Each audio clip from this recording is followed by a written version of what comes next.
Welcome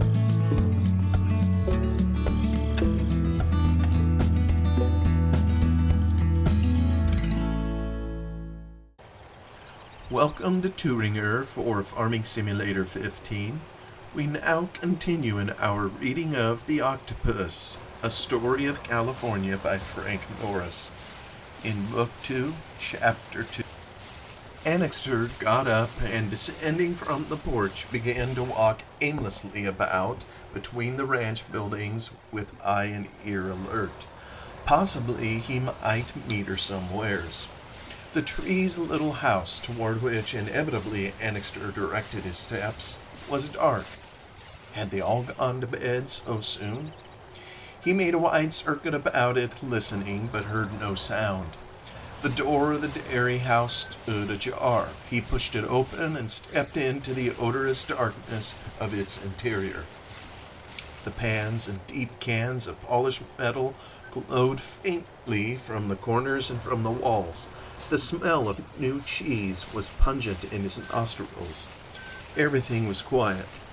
There was nobody there. He went out again, closing the door, and stood for a moment in the space between the dairy house and the new barn, uncertain as to what he should do next. As he waited there, his foreman came out of the men's bunkhouse on the other side of the kitchen and crossed over toward the barn. "Hello, Billy," muttered Annixter as he passed. "Oh, good evening, Mr. Annixter," said the other, pausing in front of him. "I didn't know you were back. By the way," he added, speaking as though the matter was already known to Annixter, "I see old man Tree and his family have left to us. Are they going to be gone long? Have they left for good?" "What's that?" Annixter exclaimed. "When did they go? Did all of them go, all three?" "Why, I thought you knew. Sure. They all left on the afternoon train for San Francisco. Cleared out in a hurry. Took all their trunks. Yes, all three went, the young lady too. They gave me notice early this morning. They ain't ought to have done that. I don't know who I'm to get to run the dairy on such short notice. Do you know anyone, Mr. Annixter?" "Well, why in hell did you let 'em go?" vociferated Annixter. "Why didn't you keep them here till I got back? Why didn't you find out if they were going for good? I can't be everywhere. What do I feed you for if it ain't to look after things I can't attend to?" He turned on his heel and strode away straight before him, not caring where he was going. He tramped out from the group of ranch buildings, holding on over the open reach of his ranch, his teeth set, his heels digging furiously into the ground. The minutes passed. He walked on swiftly, muttering to himself from time to time, "Gone by the Lord, gone by the Lord, by the Lord Harry, she's cleared out." As yet his head was empty of all thought. He could not steady his wits to consider this new turn of affairs. He did not even try. "Gone by the Lord," he exclaimed, "by the Lord, she's cleared out." He found the irrigating ditch and the beaten path made by the ditch tenders that bordered it and followed it some 5 minutes, and struck off at right angles over the rugged surface of the ranch land to where a great white stone jutted from the ground. There he sat down and, leaning forward, rested his elbows on his knees and looked out vaguely into the night, his thoughts swiftly readjusting themselves. He was alone. The silence of the night, the infinite repose of the flat, bare earth, two immensities, widened around and above him like illimitable seas. A gray half-light, mysterious gray, flooded downward from the stars. Annixter was in torment. Now there could be no longer any doubt. Now it was Hilma or nothing. Once out of his reach, once lost to him, and the recollection of her assailed him with unconquerable vehemence. Much as she had occupied his mind, he had never realized till now how vast had been the place she had filled in his life. He had told her as much, but even then he did not believe it. Suddenly, a bitter rage against himself overwhelmed him as he thought of the hurt he had given her the previous evening. He should have managed differently. How, he did not know, but the sense of the outrage he had put upon her abruptly recoiled against him with cruel force. Now he was sorry for it, infinitely sorry, passionately sorry. He had hurt her. He had brought the tears to her eyes. He had so flagrantly insulted her that she could no longer bear to breathe the same air with him. She had told her parents all. She had left Quien Sabe and left him for good at the very moment when he believed he had won her. Brute beast that he was, he had driven her away. An hour went by, and 2, and 4, and 6. Annixter still sat in his place, groping and battling in a confusion of spirit, the like of which he had never felt before. He did not know what was the matter with him. He could not find his way out of the dark and out of the turmoil that wheeled around him. He had no experience with women. There was no precedent to guide him. How was he to get out of this? What was the clue that would set everything straight again? That he would give Hilma up never once entered his head. Have her he would. She had given herself to him. Everything should have been easy after that, and instead, here he was alone in the night, wrestling with himself, in deeper trouble than ever, and Hilma farther than ever away from him. It was true, he might have Hilma even now if he was willing to marry her. But marriage, to his mind, had always been a vague, most remote possibility, almost as vague and as remote as his death. A thing that happened to some men, but that would surely never occur to him, or if it did, it would be after long years had passed, when he was older, more settled, more mature, an event that belonged to the period of his middle life, distant as yet. He had never faced the question of his marriage. He had kept it at an immense distance from him. It had never been a part of his order of things. He was not a marrying man. But Hilma was an ever-present reality, as near to him as his right hand. Marriage was a formless, far-distant abstraction. Hilma, a tangible, imminent fact. Before he could think of the two as one, before he could consider the idea of marriage side by side with the idea of Hilma, measureless distances had to be traversed. Things as disassociated in his mind as fire and water had to be fused together, and between the two he was torn as if upon a rack. Slowly, by imperceptible degrees, the imagination, unused, unwilling machine began to work. The brain's activity lapsed proportionately. He began to think less and feel more. In that rugged composition, confused, dark, harsh, a furrow had been driven deep. A little seed planted, a little seed at first weak, forgotten, lost in the lower dark places of his character. But as the intellect moved slower, its functions growing numb, the idea of self dwindled. Annixter no longer considered himself, no longer considered the notion of marriage from the point of view of his own comfort, his own wishes, his own advantage. He realized that in his newfound desire to make her happy, he was sincere. There was something in that idea after all. To make someone happy, how about that now? It was worth thinking of. Far away, low down in the east, a dim belt, a gray light began to whiten over the horizon. The tower of the mission stood black against it. The dawn was coming. The baffling obscurity of the night was passing. Hidden things were coming into view. Annixter, his eyes half closed, his chin upon his fist, allowed his imagination full play. How would it be if he should take Hilma into his life, this beautiful young girl, pure as he now knew her to be, innocent, noble with the inborn nobility of dawning womanhood? An overwhelming sense of his own unworthiness suddenly bore down upon him with crushing force as he thought of this.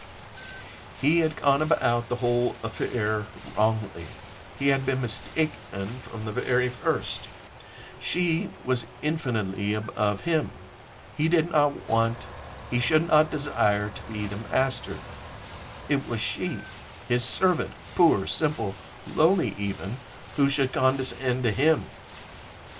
Abruptly there was presented to his mind's eye a picture of the years to come, if he now should follow his best, his highest, his most unselfish impulse. He saw Hilma, his own, for better or for worse, for richer or for poorer, all barriers down between them, he giving himself to her as freely, as nobly, as she had given herself to him. By a supreme effort, not of the will, but of the emotion, he fought his way across that vast gulf that for a time had gaped between Hilma and the idea of his marriage. Instantly, like the swift blending of beautiful colors, like the harmony of beautiful chords of music, the two ideas melted into one. And in that moment, into his harsh, unlovely world, a new idea was born. Annixter stood suddenly upright, a mighty tenderness, a gentleness of spirit, such as he had never conceived of, in his heart strained, swelled, and in a moment seemed to burst. Out of the dark furrows of his soul, up from the deep, rugged recesses of his being, something rose, expanding. He opened his arms wide. An immense happiness overpowered him. Actual tears came to his eyes. Without knowing why, he was not ashamed of it. This poor, crude fellow, harsh, hard, narrow, with his unlovely nature, his fierce truculency, his selfishness, his obstinacy, abruptly knew that all the sweetness of life, all the great, vivifying, eternal force of humanity had burst into life within him. The little seed, long since planted, gathering strength quietly, had at last germinated. Then, as the realization of this hardened into certainty, in the growing light of the new day that had just dawned for him, Annixter uttered a cry. Now at length he knew the meaning of it all. "Why, I love her," he cried. Never until then had it occurred to him. Never until then in all his thoughts of Hilma had that great word passed his lips. It was a Memnonian cry, the greeting of the hard, harsh image of man, rough-hewn, flinty, granitic, uttering a note of joy, acclaiming the new risen sun. By now it was almost day. The east glowed opalescent. All about him Annixter saw the land inundated with light. But there was a change. Overnight something had occurred.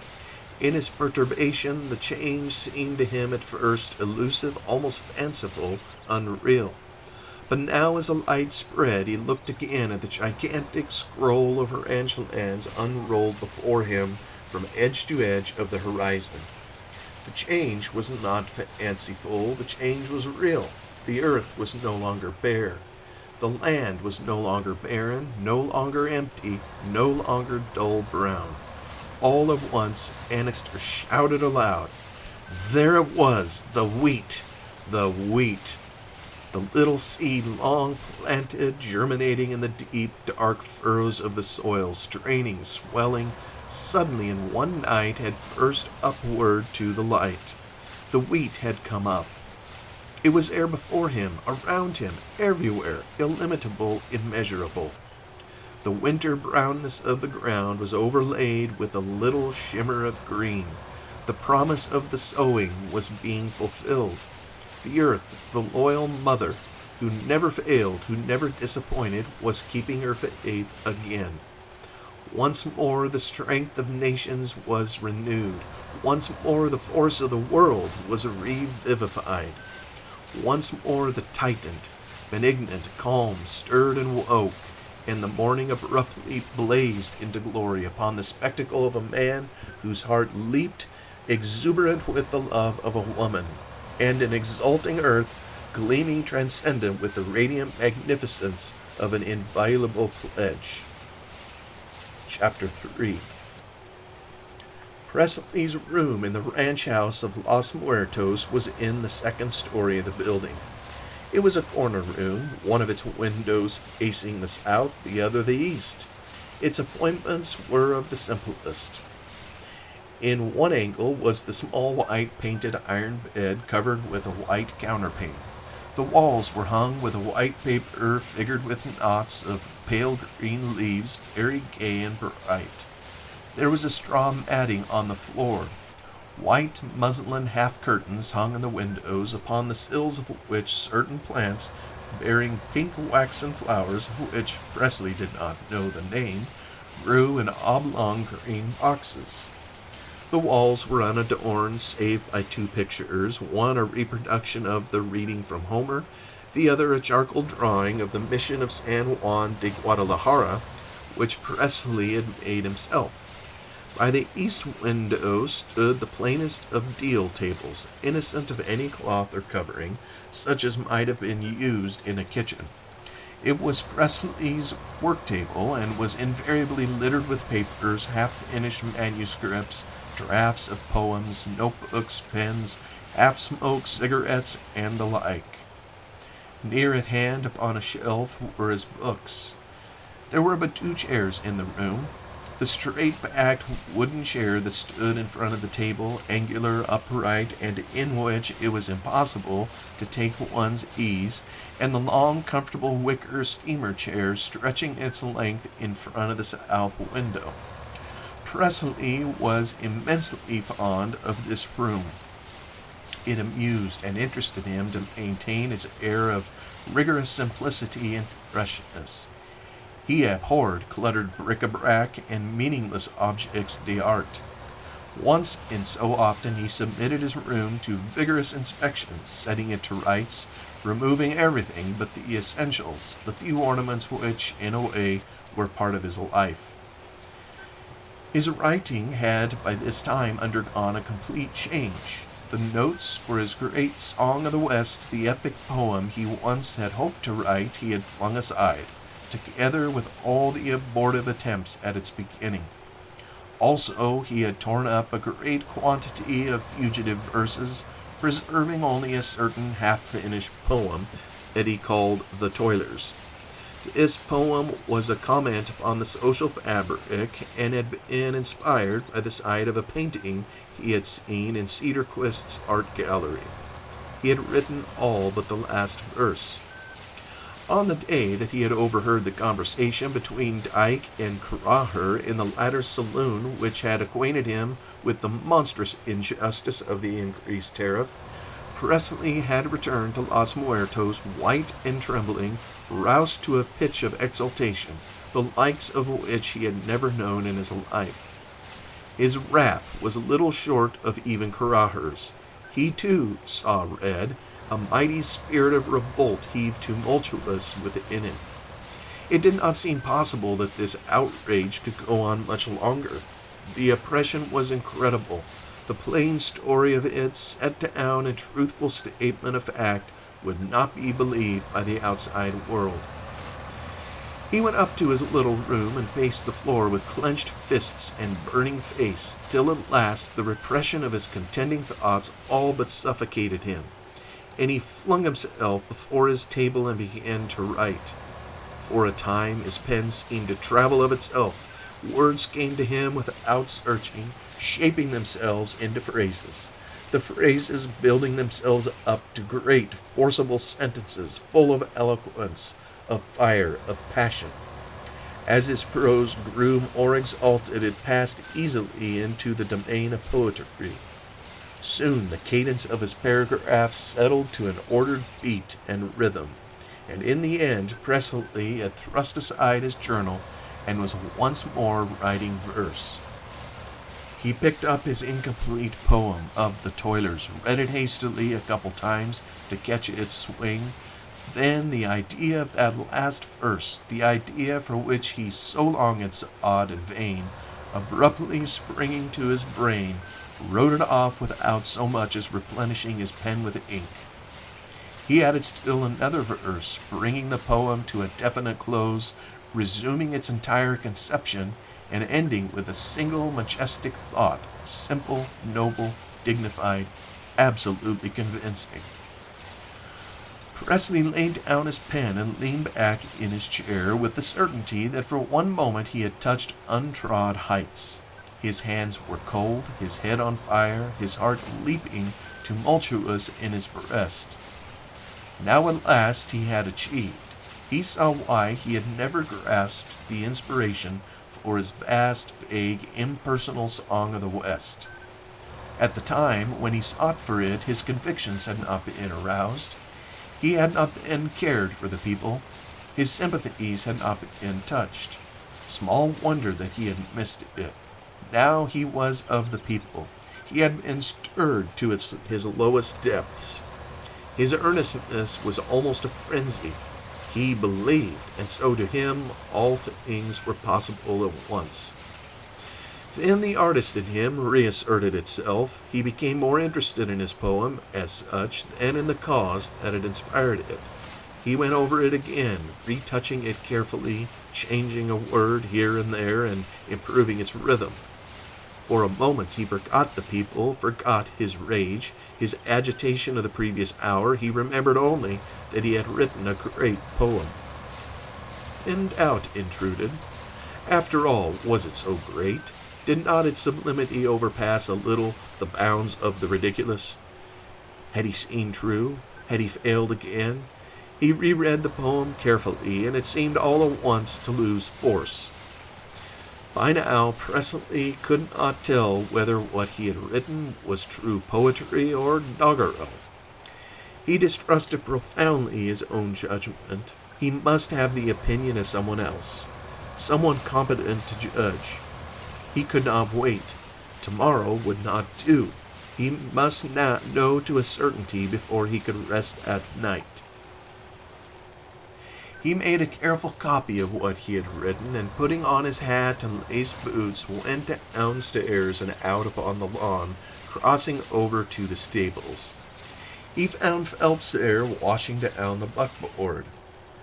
"Do you know where Vanamy is today?" he asked the latter. Phelps put his chin in the air. "Ask me something easy," he responded. "He might be at Guadalajara, or he might be up at Osterman's, or he might be 100 miles away from either place." "I know where he ought to be, Mr. Presley, but that ain't saying where the crazy Gazabi is. He ought to be range rising over east of 4, at the headwaters of Mission Creek." "I'll try for him there at all events," answered Presley. "If you see Heron when he comes in, tell him I may not be back in time for supper." Presley found the pony in the corral, cinched the saddle upon him, and went off over the lower road, going eastward at a brisk canter. At Hooven's he called a "how do you do" to Mina, whom he saw lying in a slat hammock under the mammoth live oak, her foot in bandages, and then galloped on over the bridge across the irrigating ditch, wondering vaguely what would become of such a pretty girl as Mina, and if in the end she would marry the Portuguese foreman in charge of the ditching gang. He told himself that he hoped she would, and that speedily. There was no lack of comment as to Mina Hooven about the ranches. Certainly she was a good girl, but she was seen at all hours here and there about Bonneville and Guadalajara, skylarking with the Portuguese farmhands of Quinsabe and Los Muertos. She was very pretty. The men made fools of themselves over her. Presley hoped they would not end by making a fool of her. Just beyond the irrigating ditch, Presley left the lower road, and following a trail that branched off southeasterly from this point, held on across the 4th Division of the ranch, keeping the Mission Creek on his left. A few miles farther on, he went through a gate in a barbed wire fence, and at once engaged himself in a system of little arroyos and low rolling hills that steadily lifted and increased in size as he proceeded. This higher ground was the advance guard of the Sierra foothills and served as the stock range for Los Muertos.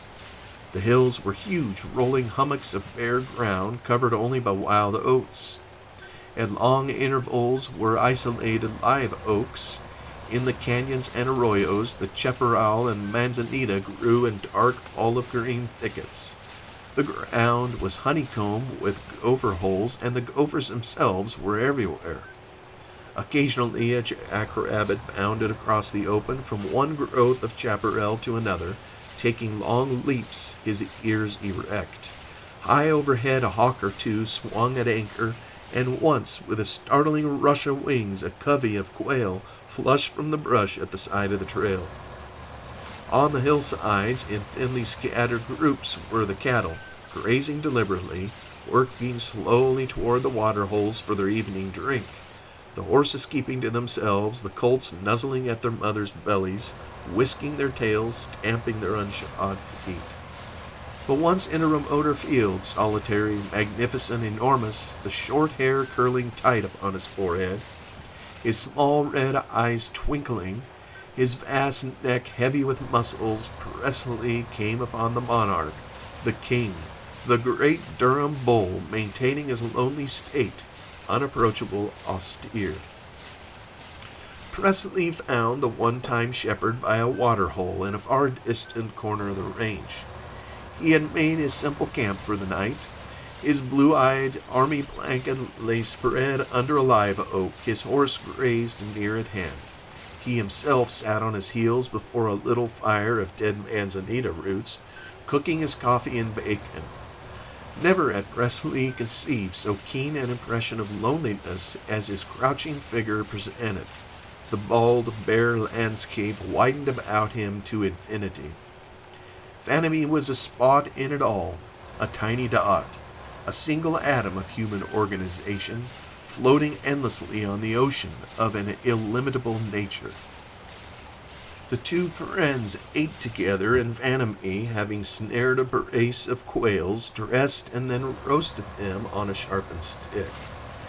After eating, they drank great refreshing draughts from the water-hole. Then at length, Presley, having lit a cigarette and Vanamee his pipe, the former said, "Vanamee, I have been writing again." Vanamee turned his lean, ascetic face toward him, his black eyes fixed attentively. "I know," he said. "Your journal." "No, this is a poem. You remember I told you about it once, the Toilers I called it." "Oh, verse. Well, I am glad you have gone back to it. It is your natural vehicle." "You remember the poem?" asked Presley. "It was unfinished." "Yes, I remember it. There was a better promise in it than anything you ever wrote. Now I suppose you have finished it." Without reply, Presley brought it from out the breast pocket of his shooting coat. The moment seemed propitious. The stillness of the vast bare hills was profound. The sun was setting in a cloudless brazier of red light. A golden dust pervaded all the landscape. Presley read his poem aloud. When he had finished, his friend looked at him. "What have you been doing lately?" he demanded. Presley, wondering, told of his various comings and goings. "I don't mean that," returned the other. "Something has happened to you. Something has aroused you. I am right, am I not? Yes, I thought so. In this poem of yours, you have not been trying to make a sounding piece of literature. You wrote it under tremendous stress. Its very imperfections show that. It is better than a mere rhyme. It is an utterance, a message. It is truth. You have come back to the primal heart of things, and you have seen clearly. Yes, it is a great poem." "Thank you," exclaimed Presley fervently. "I had begun to mistrust myself." "Now," observed Vanamee, "I presume you will rush it into print. To have formulated a great thought, simply to have accomplished it is not enough." "I think I am sincere," objected Presley. "If it is good, it will do good to others. You said yourself it was a message. If it has any value, I do not think it would be right to keep it back from even a very small and most indifferent public." Don't publish it in the magazines at all events, Vanamy answered. Your inspiration has come from the people. Then let it go straight to the people, not the literary readers of the monthly periodicals, the rich who would only be indirectly interested. If you must publish it, let it be in the daily press. Don't interrupt. I know what you will say. It will be that the daily press is common, is vulgar, is undignified, and I tell you that such a poem as this of yours, called as it is, The Toilers, must be read by the toilers. It must be common. It must be vulgarized. You must not stand upon your dignity with the people if you are to reach them. Well, that is true, I suppose, Presley admitted, but I can't get rid of the idea that it would be throwing my poem away. The great magazine gives me such a background, it gives me such weight. Gives you such weight, gives you such background. Is it yourself you think of? You helper of the helpless? Is that your sincerity?